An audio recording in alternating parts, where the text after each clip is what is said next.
ต่อกันที่ซุปเปอร์โรบอทวอร์ตอนที่7ดังนั้นนี่คือซุปเปอร์โรบอทวิศวกรรมเบื้องหลังนั้นช่างเหลือเชื่อจริงๆฉันอดสงสัยไม่ได้ว่าวิธีที่พวกเขารวมร่างกันของระบบเกตเตอร์โรโบคือดีใช่ไหมว่าวิสุทธ์บางตัวมีความสามารถในการรวมและเปลี่ยนรูปร่างแต่ก็ไม่ถึงระดับนั้นคุณจัดการกับการบำรุงรักษาพวกนั้นได้ไงกันฉันได้รับข้อมูลการบำรุงรักษาของหุ่นยนต์แต่ละตัวและบางครั้งฉันก็ถามนักบินเอาแต่ถ้าหนึ่งในฟังก์ชันพื้นฐานของพวกเขาได้รับความเสียหายก็ไม่มีทางเลือกอื่นนอกจากส่งมันกลับไปที่ห้องปฏิบัติการวิจัย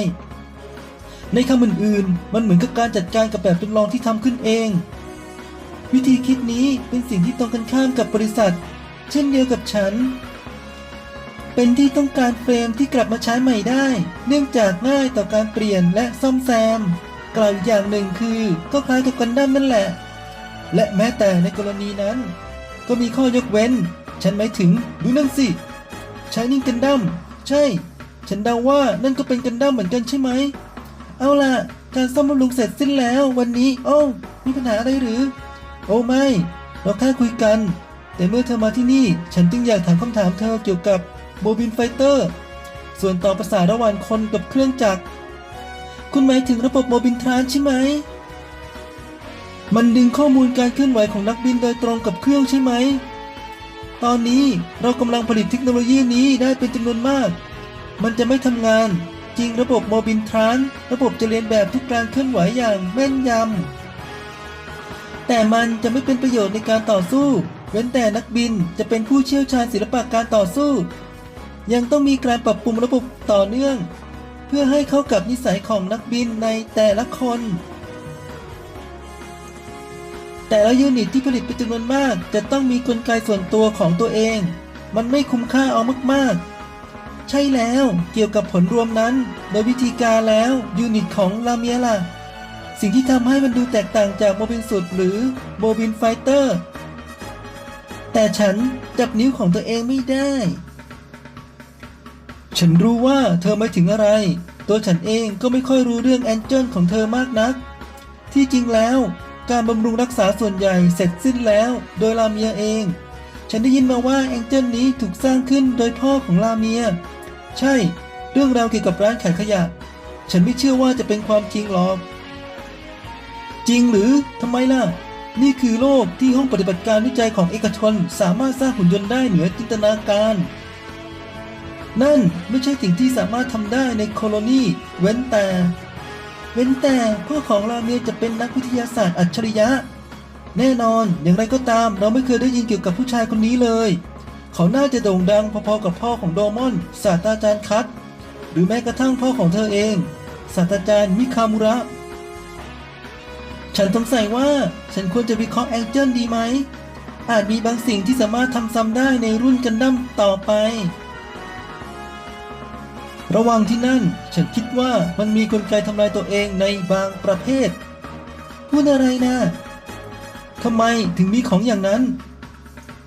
ฉันไม่รู้ว่าทำไมหรือแม้กระทั่งว่ามันแรงแค่ไหนฉันเดาว่านี่เป็นเพียงหนึ่งในความลึกลับของผู้หญิงคนนั้นจอมพลในที่สุดท่านก็ได้เตรียมการผลิตมวลของแมชชีนนั่นไหม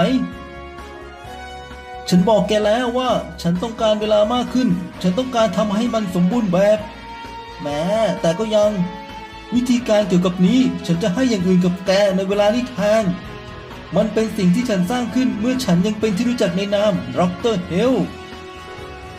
มันจะได้รับการขับเคลื่อนด้วยเทคโนโลยีของไมซิเอียนนี่มันฉันเคยเห็นฉันว่าฉันรู้วิธีใช้ประโยชน์จากมัน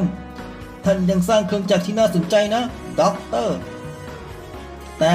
เยกิเอ็มไพร์ก็มีภัยตายเช่นกันแกไม่ถึงไรนี่คือข้าก็ชอบมันลอนโดเบลจะสั่นสะเทือนด้วยความกลัวพวกมันอยู่ไหนแล้วตอนนี้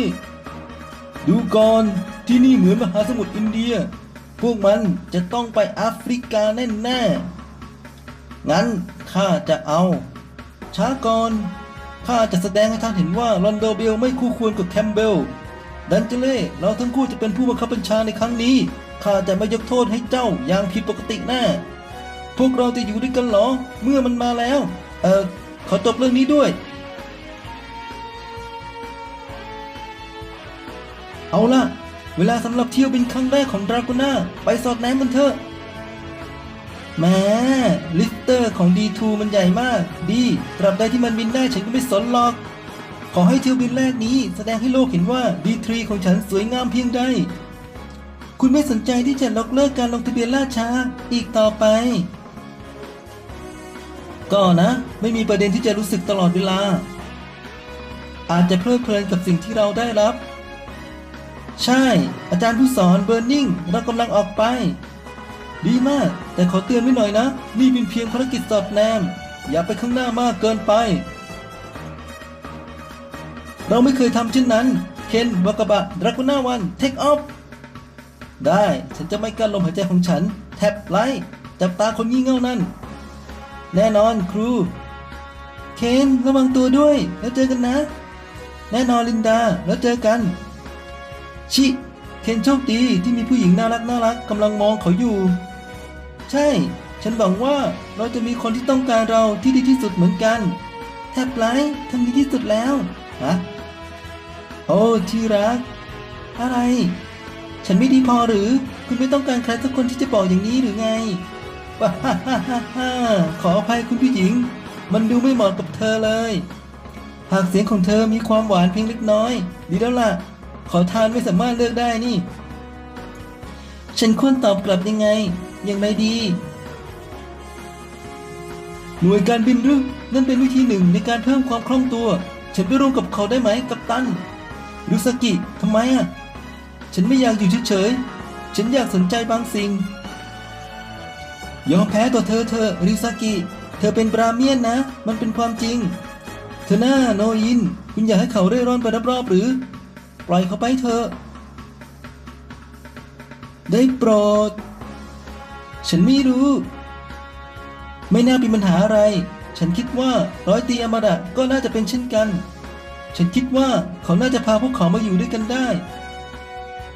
ร้อยโทเอาล่ะร้อยตีอามาดะริซากิคุณเป็นส่วนหนึ่งของภารกิจสอดแนมขอบคุณโรเจอร์กัปตันฉันขอรบกวนหน่อยได้ไหมฮะว่าไงลาเมียฉันต้องการเข้าร่วมภารกิจรวบรวมข้อมูลด้วยเธอด้วยหรือทำไมล่ะฉันมีเหตุผลที่อยู่ในภาวะวิตกกังวลเข้าใจแล้วได้เธอก็ไปได้เหมือนกันลาเมียทั้งร้อยตีอามาดะและริซากิได้รับความสะเทือนใจอย่างลึกซึ้งในช่วงก่อนหน้าการต่อสู้ฉันก็เป็นกังวลเช่นกันฉันรับทราบค่ะฉันสามารถรับคำแนะนำใหม่ๆได้ตลอดเวลาเร็วๆนี้ฉันต้องพร้อม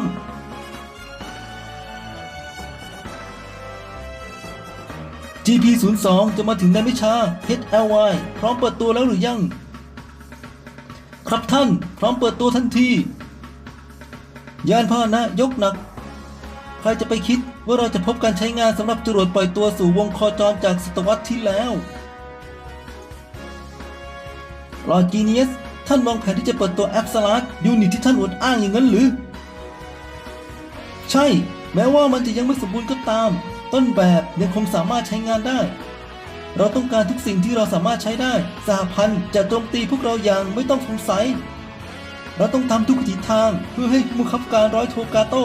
ส่งมอบ GP02 สู่อวกาศกันดั้มสามารถยิงจรวดนิวเคลียร์ได้ดีลัสต้องสูญเสียความคิดของเขาจะไม่จำเป็นต้องมีสิ่งต่างๆถ้าแอปสลัดของฉันเสร็จสมบูรณ์ว้าหยุดนะอย่าทำอย่างนั้นใครกันน่ะเขากรีดร้องอีกแล้วหรือ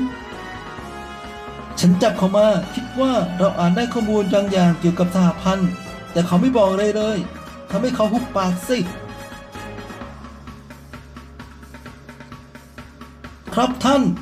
เราได้รับการติดต่อจากร้อยโทกาโต้พวกเขาถูกศัตรูพบเห็นอะไรนะเปิดตัวทุกยูนิตเราต้องปกป้องฝันร้ายของโซโลมอนตอนที่7พายุทะเลทราย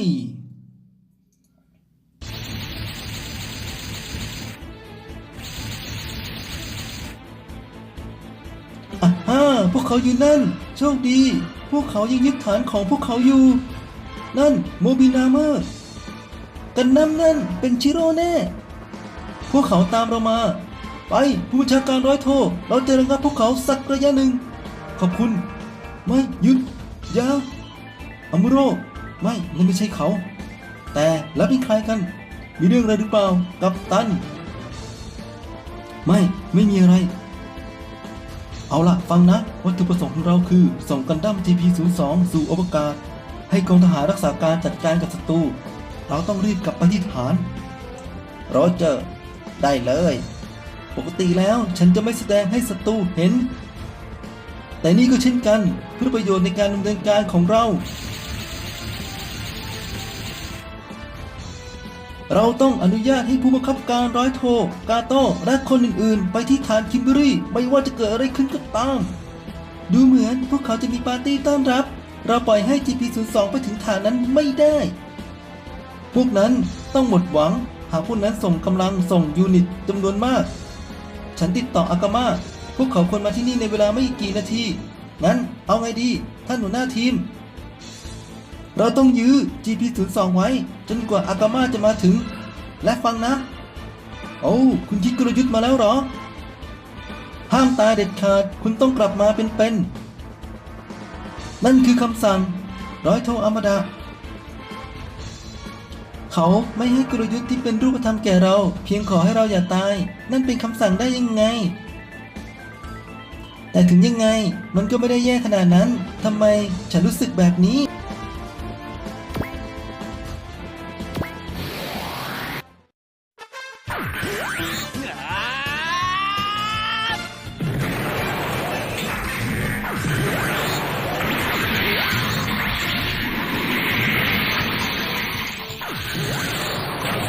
นี่ไม่ใช่ซาคุคิดไม่ใช่ซาคุทั้งหมดฉันเสียใจไอ้นั่นก็แค่นั้น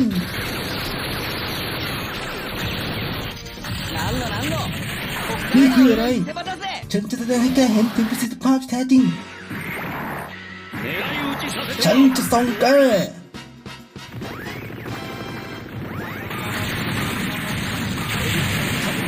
เพื่อเห็นแกอีกแกฉันแพ้ที่นี่ไม่ได้ฉันจะไม่เสียโอกาสนี้ไฟชูตังดีสิ่งนี้กำลังได้รับความสนใจ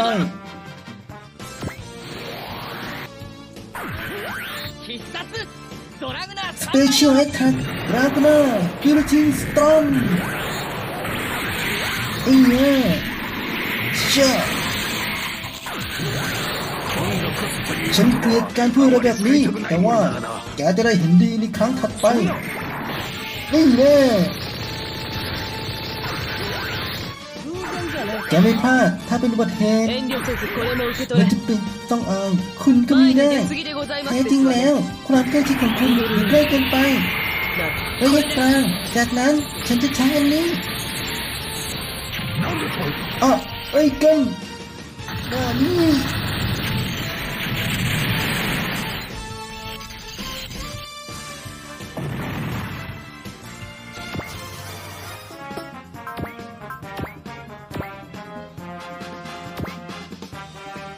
ไอ้หน้าออกมาจากปูปินาเมอร์ซะฉันทำไม่ได้คิโร่ไม่ได้ตายซะนี่ไม่ใช่เวลาที่ชาวโลกจะมาสู้กันเองนะไอ้หน้านี่คือมันกลับมาพร้อมความสนใจ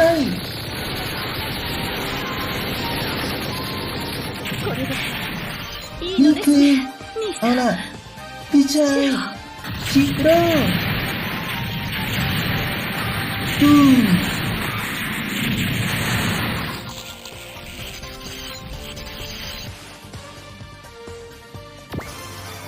เร็วอัพได้ของมาด้วยไอ้หน้าเธอรู้หรือเปล่าว่าเธอกำลังพยายามปกป้องอะไรอยู่มันเป็นอาวุธนิวเคลียร์นะฉันรู้แต่ทำไมเธอถึงลังเลไอ้หน้าไม่มีหน้าที่ใดยิ่งใหญ่กว่าการทำให้โครงการแอปซารัสเสร็จสิ้นและฟื้นฟูชื่อเสียงของซาฮารินนี่เป็นเพียงการทดสอบที่ดำเนินการอยู่คุณต้องต่อสู้เพื่อต่อสู้อย่าบอกฉันว่าคุณเชื่อในการต่อสู้ครั้งนี้ ถ้าคุณสู้ในการต่อสู้นี้ คุณไม่เชื่อในความชอบธรรมคุณก็ไม่ได้เป็นแค่หุ่นเชิดนั่นไงฉันไม่ชอบการดักฟังจริงๆแต่นายก็ควรจะได้ยินนะหุ่นเชิดสู้กับการต่อสู้ที่คุณไม่เชื่อว่าเป็นความชอบธรรมช่างเป็นเรื่องไร้สาระทหารช่างเชื่อฟังคำสั่งของพวกเขานี่คือที่ฉันได้รับคำสั่งไอ้หน้าท่านหญิงฉันไม่ใช่หุ่นเชิดของพี่นะอะไรนะไอ้หน้าดูสิพี่ชายนี่เป็นสงครามที่ฉันกำลังต่อสู้ดูไอ้หน้าเธอดีดตัวออกฉันจะพาเธอไปที่ปลอดภัยสรุปรอดลุยต่อนี่มาแล้วกำลังหลักของพวกเขามาถึงแล้วเราต้องรีบอย่าปล่อยให้ TP02 หนีไปได้เอาละลงมากำลังเสริมมาแล้วเป้าหมายเป็นเดิมอักความรู้สึกนี้มันอามูโร่นั่นคือเป็นไปไม่ได้นั่นอามูโร่งั้นคนในฐานน่าต้องเป็นอีกคนอื่นแต่ใครล่ะใครกันนะอยู่ในฐานเมื่อฉันตัดสินใจที่จะทำอะไรฉันก็ไม่ได้ไอ้ครึ่งตูดอะไรคือครึ่งตูดอะงั้นนี่คือที่จะตายที่จะตายซะ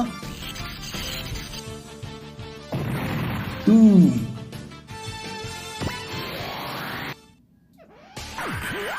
ชิโร่ go down ร่วงไปซะปืนเบลเลอร์ทอมยิงเยี่ยมแหมความเสียหายมากเหลือเกินชิไอ้ขี้ครับโจมตีกลับไม่ได้ cannot attack หนีไปแล้วอะไรอ่ะอย่างที่คาดไว้รอนโดเบลรีบกลับฐานแล้วหนีไปเลยเว้ยรถเดียวจบเอาเกียวกุ๊กชาก็หนีไปด้วยเอาหนีหมดเลยโดมก็หนีพร้อมหรือยังครับผมโปรดรีบเข้าไปข้างในจากนี้ไปฉันไม่ต้องดูท้องฟ้ายามค่ำคืนจากด้านล่างปล่อยตัวชิบหายหนีไปโอกาสแล้วนี่ที่นี่พวกนั้นวันนี้จะเป็นจุดสิ้นสุดของลอนโดเบลฉันรู้ไม่มีทางที่เราจะแพ้ได้ตั้งแต่มาที่นี่แม้ว่าเราจะแพ้ทุกครั้งเพราะความงี่เง่าของแกแต่แกก็ยังทำตัวสูงและเย่อหยิ่งอยู่อีกเหรอยังไม่ได้ทำอะไรสักหน่อยว่างี่เง่าไม่เคยเรียนรู้ไปเลยมิโยกิยกเธอให้ฉันด้วยมิจิรุฉันไม่มีทางอื่นแล้วอะไรนะคุณนั้นเป็นใครก็เหมือนที่นายตามล่าเดวิลกันดั้มนั่นแหละพวกเราก็ถูกตามล่าโดยไอ้รูตูเหล่านี้ป๊อปปูล่ามากเดี๋ยวก่อนนะเฮ้ยเรียวนั่นมันเก็ตเตอร์ไม่ใช่เหรอใช่สินั่นมันเก็ตเตอร์คิวสนับสนุนอะไรมันคือเก็ตเตอร์ที่สร้างขึ้นก่อนเก็ตเตอร์โรโบของเรานายอาจพูดว่ามันเป็นพระบุรุษของแมชชีนนี้แต่ทำไมยิกิถึงเอาไปใช้ใครเป็นนักบินกันนะหรือว่าจะเป็นพี่สาวยังมีอย่างอื่นที่นั่นอีกดูเหมือนว่าจะเป็นการผสมผสานระหว่างมาชินก้ากับไดอาน่าพวกนายรู้เรื่องเกี่ยวกับมันหรือโคจินั่นมันมินาวา X เธอพูดถูกดร.ฮิลหรือฉันควรจะพูดว่าจอมพลฮิลเขากำลังทำมันอีกครั้งฉันหวังว่าพาร์ทเนอร์ชิพจะยังคงใช้งานได้ฉันจะลองดูเอเลี่ยนพวกนั้นฉันคิดว่าน่าจะตายที่นี่แต่ดูเหมือนว่าเราอาจมีโอกาสชนะนะใครสนกันล่ะได้ไม่ช้าพวกนั้นก็จะได้เห็นอัพสลาของฉันด้วยความหวาดกลัวไม่แกจะไปถึงอวกาศไม่ได้มันจะต้องไม่ได้รับอนุญาตให้เป็นกายไม่มีความสงสัยอะไรอีกแล้วความรู้สึกนี้คือนั่นคือกันดั้มอินเคทูฉันรู้แล้วนั่นคามิลทำไมทุกคนใจเย็นๆคามิลนั่นเธอหรือเปล่าและรอยทอมาโลฉันอยู่ที่ไหนกันเนี่ยไม่น่าเกิดขึ้นโดยทั่วไปเขาเป็นคนไม่ถูกต้องนายไม่เป็นไรนะคามิลไม่มีเวลาอธิบายแล้วเราอยู่ในการต่อสู้นายเข้ามาในเรือได้แต่ถ้านายต่อสู้ได้เรายินดีที่จะได้รับความช่วยเหลือได้ฉันคิดว่าฉันทำได้ ไปเลยลุยเลยคามิลฉันเลือกนายยิงมันเล็งวิธีการโจมตีโดยตรงเปี้ยงชิอย่าคิดว่าแกจะชนะนะซีออนโซนเยอร์อย่าประมาทพวกเราจากข้างล่างหรือไม่จากข้างหน้าก็หลบได้ดีอะดัม MK2 ฉันจะหยุดแกตรงนี้ยิงยูจะเจอด้วยระเบิดตู้มถึงโกโก้คัน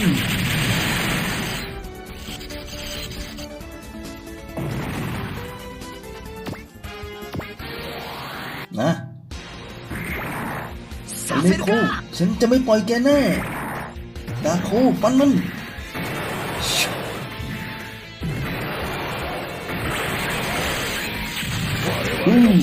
ความหวังของเราจะได้รับการสืบทอดโดยวิญญาณเครือญาติของเราในอวกาศ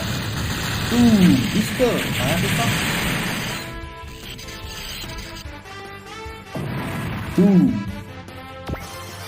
เฮลอัพโคใส่ของด้วยแอปสลัดอีเวนต์หลบซะแสดงให้ฉันดูว่าทำไมกันดั้มถึงมีชื่อเสียงด้านล่างโอ้ยกล้าอยู่แล้วมันง่ายเลย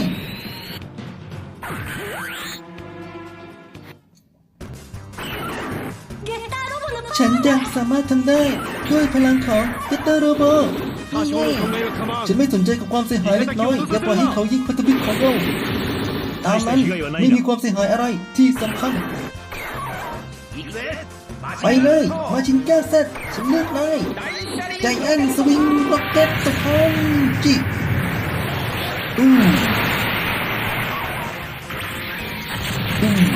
มีแรงมากฉันไม่เคยได้เท่านี้มาเลยเหรอชิบหายไม่ได้เกียร์กล่อมเลย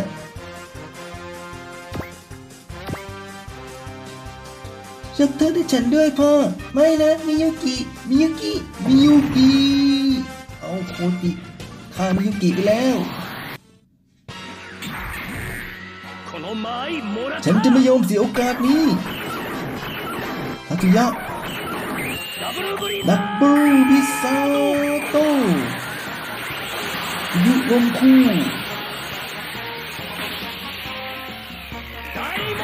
ไอ้โมคิกไอ้ทีโคตรเยอะเหมือนกันเว้ยนี่นะว่าเอ็กเต้านมแผดเผาปิดดูเพื่อเห็นแก่อีก้าฉันไม่สามารถแพ้ได้ที่นี่เอาคำพูดเดิมดิเตรียมตัวของแกไว้นี่นะว่าระเบิดตูนี่จะเป็นเลเตอร์เทลที่สร้างมาแน่เลยตายง่ายมากกระจอกชิโร่ไฟเยอร์ปิ้วนี่แน่ตู้นี่ก็กระจอกระเบิดตู้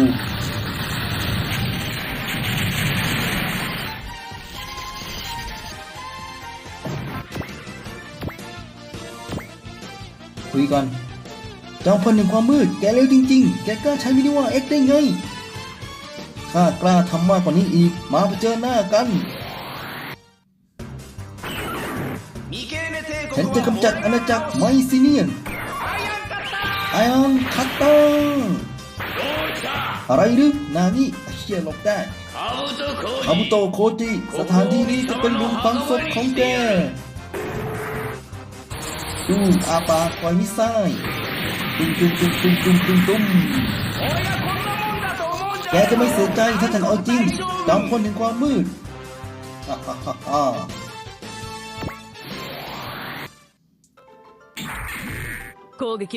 เริ่มการโจมตีเตรียมเล็งอิลูชันแอโร่ของเป้าฉันไม่คิดว่าจะมีมนุษย์ที่สามารถต่อสู้กับฉันได้เท่าเทียมกัน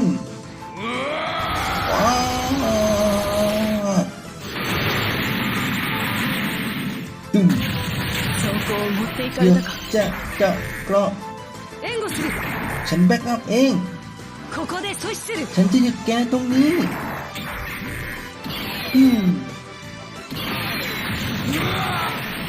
ณหน้านี้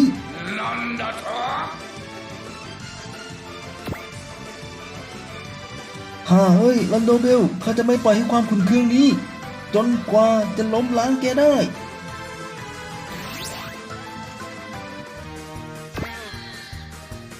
แกจะไม่ได้อะไรเฮียกิเอ็มพายฉันแค่จะกำจัดแกให้มากขึ้นแกเตอร์เตรียมตัวนายพลฮิตเลอร์แกตาดีมุตู้แกจะต้องชดใช้ทำร้ายข้าฮิตเลอร์ผู้ยิ่งใหญ่แกไม่มีค่าเมื่อเผชิญหน้ากับข้าฮิตเลอร์ผู้ยิ่งใหญ่พุ่งชนมันโอพินเก็ตโอ้ได้อย่างสวยงาม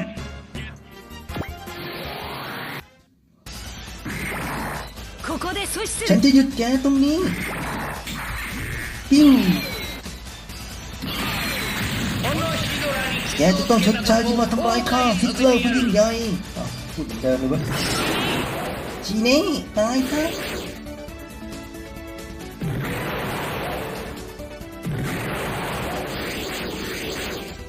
ไประเบิด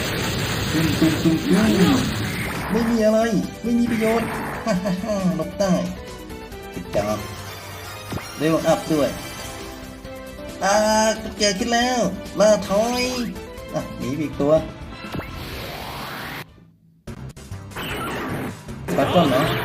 แกติดฉลาดด้วยดราก้อนบลูฉันไม่สนใจเกี่ยวกับความเสียหายเล็กน้อยอย่าปล่อยให้พวกนั้นยิงเขาที่พิษของเราป้องกันไม่นะไป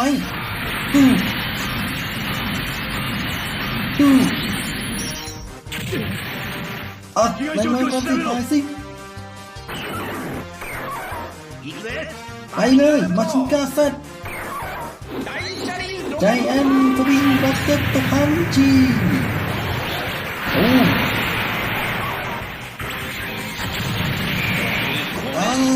นี่คืออะไร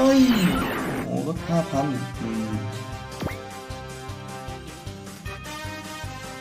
เข้ามาเลย3 กิโลนี่คือเพื่อทางหินจาเนร่า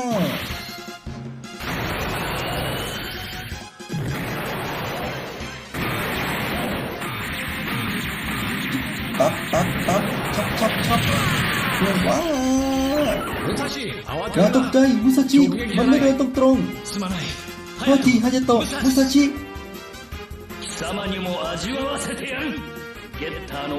ในไม่ช้าแกจะได้สัมผัสกับเกตเตอร์แท้จริงเกตเตอร์บี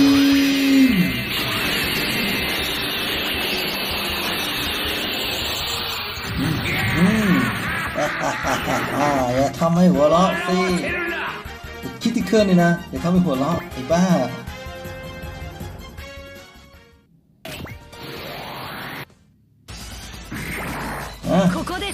ฉันจะหยุดแกตรงนี้ติ้วดูเหมือนว่าแกจะทำให้ข้าโกรธแล้วนะดังเชเล่โกรธแล้วข้าจะทำให้ชีวิตแกแย่ลงแกยิงฉันไม่โดนโกรธแล้วเนี่ยนะนี้จริงเลย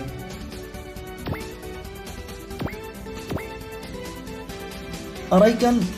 แล้วก็จะต้องชดใช้หนีอีกแล้ว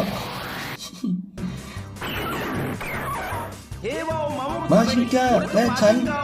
จะปกป้องสันติสุขเรามาแล้ว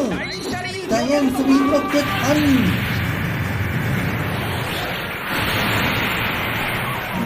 ใช้ท่านี้แหละไม่ข้าไม่อยากจะเชื่อแกเสร็จข้าละไอ้ดาร์คคอนทรีจะเสร็จไหมมาดูกัน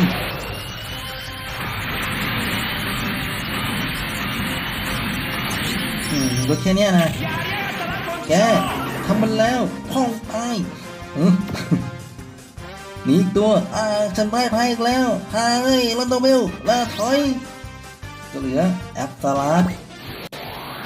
ดตัวเดียวได้นะสกาเลตบีมนี่แน่ หลบได้ครับ なかなか考え ดู てい เหมือน るよ ว่า う แก だな จะใช้หัวนะพลังหมดแล้วแอปสลัดยิงไม่ได้แล้วโถย่าต่อยแม่งเลยหลบได้อีกโอ้ なかなか考 ดู えて เห い มือน るよ ว่า う แก だな จะใช้หัวนะ この位置から来る ฉันอยู่ตรงไหนฉันจะแบกอัพเอง させるか ฉันจะไม่ปล่อยแกปิ้ว 私のアプサラスにキス แก を ก つけ ล้า ると มากที่สร้างความเสียหายแอปสลัดของฉันได้ไง อย่างที่คิดไว้ฉันยังไม่พร้อม แต่แอปสลัดจะต้องสมบูรณ์ในสักวันคามิลนายไม่เป็นไรนะ ใช่โทษทีที่ทำให้เธอเป็นห่วงนะฟ้าขอบคุณพระเจ้า ขอบคุณพระเจ้า มันอาจจะเร็วไปที่จะชื่นชมยินดีนะฟ้าฮะฉันดีใจที่นายรู้สึกดีขึ้นแล้วนะคามิล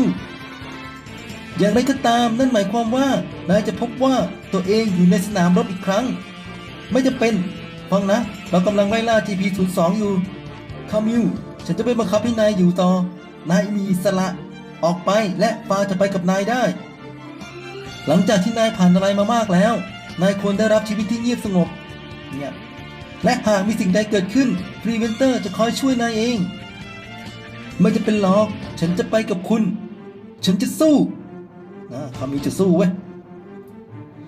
ขอบคุณคามิล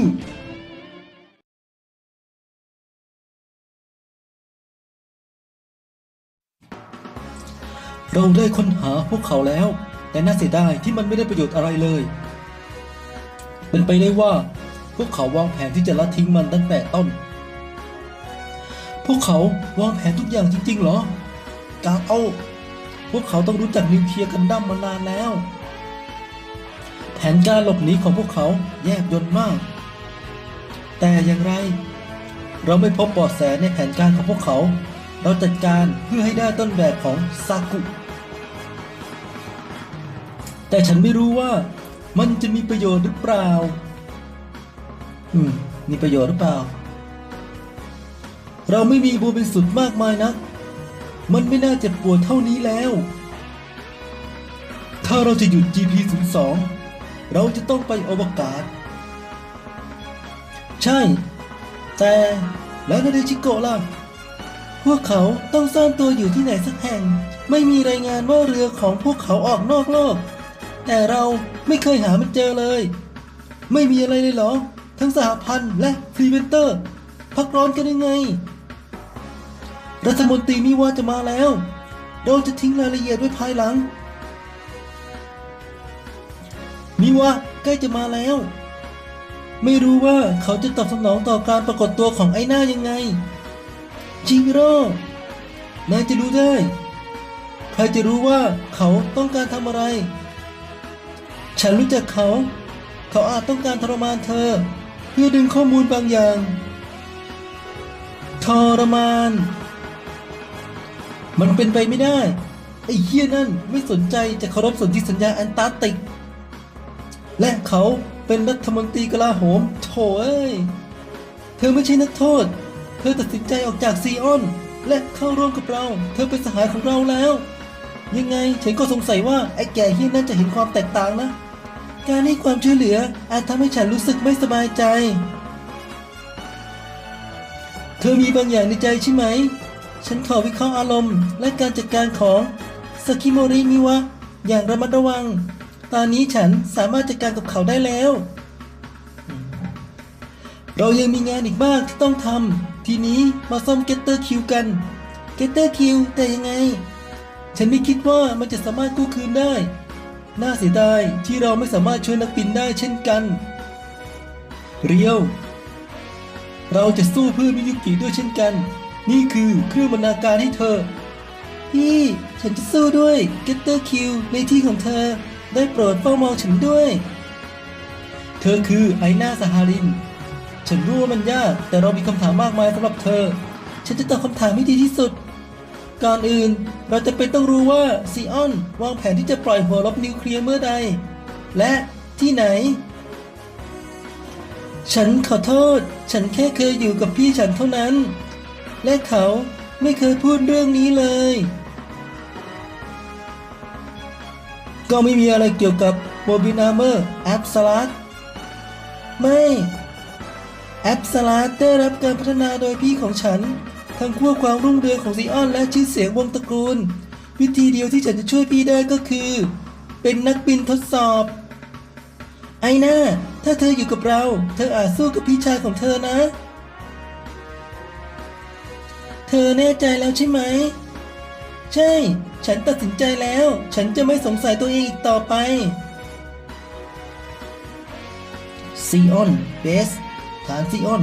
ไอน่าเธอกล้าทรยศฉันได้ยังไง ทรยศตระกูลสหาริน แม้แต่แอปสลัดความฝันของฉัน ลอกีเนียสครั้งต่อไปที่เราพบกันฉันจะฆ่าเธอด้วยมือของฉันเองเลดี้ไอน่าอากามาคอริดอร์มิสไอน่าสหารินขอเวลาสักครู่นะ เธอคืออาเมียใช่ไหม ได้สิ มีอะไรหรือ เท่าที่ซีออนเป็นห่วง แน่นอนว่าการกระทำของคุณมีคุณค่า และความสำคัญเท่าเทียมกับการกระทำของการทรยศหักหลัง อะไรทำให้คุณทำแบบนั้น เอามาใส่ง่ายๆ ชิโร่เธอเคยตกหลุมรักใครสักคนไหมลาเมีย ไม่เลย แล้วกันมันเร็วไปที่เธอจะเข้าใจ แต่เธอจะรู้ได้ทันที ถ้ามันเกิดขึ้น พลังแห่งรักเหรอ ฉันไม่จำเป็นต้องมีแนวคิดที่คลุมเครือและไม่น่าเชื่อถือ ไม่ว่ากรณีใดๆ ถ้าฉันเห็นด้วยกับภารกิจ ฉันจะได้รับมันเพิ่มอีกเล็กน้อย ฉันอาจจะอยู่ข้างพี่ชายฉันตอนนี้ ทหารไม่ได้มีความชื่นชอบในการชอบหรือไม่ชอบภารกิจที่ทำพวกเขาต้องเชื่อฟังคำสั่ง แม้ว่าฉันจะเป็นทหาร ฉันก็เป็นมนุษย์เช่นกันนะ ฉันจะไม่สู้เหมือนหุ่นเชิดที่ผูกไว้กับสายของพี่ชายและสายเลือดฉัน แต่ฉันจะต้องสู้เพื่อการต่อสู้ส่วนตัวของฉันเอง ต่อสู้เพื่อการต่อสู้ส่วนตัว ไม่ตลกเลยนะทำไมผู้หญิงคนนั้นเป็นความล้มเหลวในฐานะทหาร แต่ทำไมกัน เห็นได้ชัดว่าความสามารถของฉันในฐานะทหาร ความสามารถของฉันในการดำเนินการตามคำสั่งของฉันสำเร็จสูงขึ้น แต่แล้วทำไมฉันถึงรู้สึกว่าด้อยกว่าสองคนนั้นเฮ้ยลาเมีย เธอวางแผนที่จะนั่งในคอกพิกนานแค่ไหน ฉันจะเป็นต้องเริ่มการบำรุงรักษานะ เข้าใจแล้วฉันจะออกไปเดี๋ยวนี้ใจเย็นๆ W17 ฉันไม่จะเป็นต้องเป็นอย่างพวกเขา ไม่ ฉันต้องไม่เหมือนพวกเขาอาไอ้โง่แกวางแผนที่จะล้มเหลวอีกสักกี่ครั้งนั่นก็เพียงพอแล้วจักรพรรดิจานิล่าผู้การแกนดัสเราหมดความอดทนสำหรับความล้มเหลวซ้ำซากของแกแคมเบเรียนแกจะต้องสูญเสียการควบคุมการลุกรานโลกอะไรนะ แต่ใครจะเป็นผู้นำในการลุกรานนั่นเป็นข้าเองท่านคือเจ้าชายไฮเนลจากดาวโบซันใช่แล้วและตั้งแต่วันนี้เป็นต้นไปข้าจะเป็นผู้บังคับบัญชาการของการลุกรานโลกเพียงพอลูกน้องของเราได้พิสูจน์ตัวเองว่าไร้ความสามารถท่านจึงจะมาขโมยออกคำสั่งแทนเรางั้นหรือรู้จุดยืนของท่านบุคคลที่ไม่สำคัญจานิล่านี่เป็นคำสั่งโดยตรงจากราชาเวก้าเองนะข้าหวังว่าท่านจะไม่ลืมใครที่พาท่านไปอยู่ใต้การปกครองของเขาหลังจากที่ฝ่ายท่านแพ้แคมิเลียนเปซิฟิกใครให้ท่านเข้าร่วมกองทัพพันธมิตรของเราหลังจากที่ท่านสูญเสียทุกอย่างแหมเพียงอยู่ที่นี่และสังเกตดูว่ามันทำอย่างไรราชาเวก้าอย่าคิดว่าเราจะก้มหัวให้และยอมรับมันนะเจ้าชายหนุ่มแห่งโบซันข้ารู้ล่ะว่าทำไมราชาเวก้าถึงชอบท่านเป็นคนที่มีความสามารถเราคาดหวังกับท่านไม่สูงนะข้าจะไม่ทรยศพวกเขาข้าได้ยินมาว่าไม่นานนักก่อนที่ดาวเวก้าจะถูกทำลายจากการแผ่รังสีจากเวกาตรอน แร่ที่พวกเขาใช้ทำอาวุธทั้งหมด ตอนนี้ถ้าข้าจัดการเพื่อพิชิตโลกก่อนที่จะเกิดขึ้นฮิอากามาบริกแกทำให้ฉันผิดหวังอีกแล้วนะไรคิดว่าพวกเขาเรียกแกว่ากำลังแข็งแกร่งที่สุดในสหพันธ์ผมเสียใจมากครับฉันไม่ควรมอบหมายภารกิจสำคัญให้แกฉันไม่เคยถามแกว่ากองกำลังอื่นไม่ได้ยุ่งอยู่แล้วพวกเราจะกลับมาไล่ล่าต่อไหมต่อสิมีฐานปล่อยจรวดในคิริมันจาโรมุ่งหน้าไปที่นั่นและไปยังอวกาศเข้าใจแล้วรอนโดเบลจะมุ่งหน้าไปยังฐานคิริมันจาโรทันทีดังนั้นเราจึงจะไปอวกาศฉันจะเอนจอยไปกับสิ่งนี้มันเป็นครั้งแรกของฉันที่จะไปเปลี่ยนหัวเรื่องฉันเห็นไอ้หน้าใหม่ก็ขอให้ฉันอีพายถ้าคุณชอบได้โปรดท่านรัฐมนตรีซีออนบังคับให้คนทำงานที่ฐานของพวกเขาเราได้ดูแลคนดังกล่าวอะไรนะความหมายของสิ่งนี้คืออะไรเนื่องจากขาดแคลนบุคลากรซีออนบังคับให้พาวของพวกเขากลายเป็นนักบินฉันรู้แล้วฉันไม่คาดหวังอะไรกับซีออนเลยเรายินดีอย่างยิ่งที่จะรู้ว่าบางคนในพวกเขาตัดสินใจร่วมมือกับกองกำลังสหพันธ์โลกนี่คุณคามิลมีเดนที่เป็นตัวแทนของพวกเขาคามิลมีเดนเธอพูดว่าฉันเคยได้ยินชื่อนี้มาก่อนเขาอยู่ในอาการโคม่าแต่ตื่นขึ้นมาด้วยความยุติธรรมของสหพันธ์ทันทีทันใดเขาขอเข้ากรมโดยไม่ชักช้าเขาหายจากอาการโคม่าต้องขอบคุณความยุติธรรมเป็นเรื่องจริงใช่ไหมกัปตันนั่นคือกัปตันนั่นแหละครับดูเหมือนว่าเขาจะมีความยุติธรรมอยู่เสมอโอ้ก็ดีนั่นคือการเคลื่อนไหวแน่นอนฉันมีความหวังสูงสำหรับหนุ่มคนนี้ดีละฉันมีเรื่องอื่นที่จะต้องเข้าร่วมดังนั้นฉันจะไม่เข้าร่วมกับแกในคิริมันจาโรที่เหลือมอบให้แกนะไบรท์ครับผมเราผ่านเข้าไปแล้วแต่กัปตันคุณเกือบปล่อยให้เขาสังเกตเห็นฉันไม่ชินกับการโกหกออกจากสถานการณ์ฉันคิดว่ามันเป็นประสิทธิภาพที่ดีคุณอาจเป็นนักแสดงที่ดีได้นะไบรท์โอ้นายเราโชคดีที่เขาลืมถามเกี่ยวกับไอหน้าสหารินและร้อยตีอามาดะนี่เป็นแผนใหญ่ของคุณหรือเปล่าคุณโชคดีที่มันได้ผลมันเต็มไปด้วยรูนั่นเป็นวิธีที่ดีที่สุดหลังจากที่ฉันศึกษาบุคลิกภาพมิวะอย่างระมัดระวังแท้จริงแล้วคุณจะไม่พูดได้ดีจริงเหรอฉันคิดว่านั้นฉันหวังว่าเธอจะเรียนไวยากรณ์ด้วยความกระตือรือร้นได้เหมือนกันฉันไม่ได้ทำอย่างนั้นโดยเจตนาฉันหวังว่ามันจะสามารถติดต่อเขาให้ส่งอะไรให้ฉันในไม่ช้าอะไรจากออสเตรเลียถึงแอฟริกาและตอนนี้เราไปสู่อวกาศคุณต้องรอเล่นแน่ๆฉันไม่คิดว่าเดวิดกันดั้มจะอยู่ที่อวกาศนะเอาหน้ามันอาจจะเป็นทางอ้อมแต่เราจะไปถึงที่นั่นการเดินทางกับเพื่อนมันสนุกกว่ากันว่าไหมเอ็ดคอนเขาพูดถูกโดมอนขี่ไปด้วยกันเถอะไม่ละฉันจะออกจากเรือลำนี้แล้วเหตุผลที่ฉันอยู่จนกระทั่งปล่อยตัวก็เพราะนายให้อาหารฉันกินแต่ฉันจะไม่ติดตามนายไปถึงที่นั่นจบตอนที่ 7ไว้เพียงเท่านี้นะครับขอบคุณที่รับชมสวัสดี